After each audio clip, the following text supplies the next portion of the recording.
মন্ত্রের অধিকারী, তখন তুমি সেটাকে উৎসর্গ করতে পারো, তখন তুমি সেটা ভগবানকে দিতে পারো।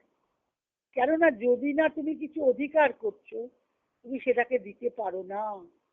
প্রথম একজনকে হতে হবে, তারপর সে নিজেকে দিতে পারে। এই যে বলেছে যে ভগবানের সঙ্গে মিশে যাবে কি করে, তখন মা তাকে এইভাবে বোঝাচ্ছে, যতক্ষণ একজন যা থাকছে, যতক্ষণ একজন না থাকছে, সে কিছুই দিতে পারে না।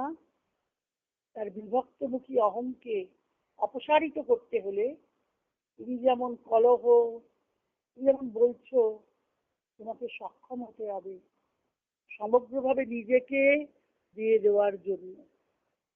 আমার অহংকার চাই না, আমার অহংকার চাই না, আমাকে বলতে হবে।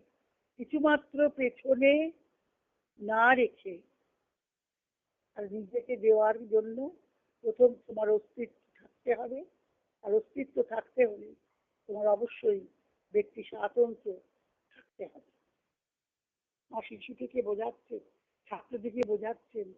ছাত্রটি প্রশ্ন করেছে ভালো, যে মা, যে অহংকারকে কি করে ভগবানে মিশিয়ে দিতে হয়, মাতা এমনি করে শেখাচ্ছেন।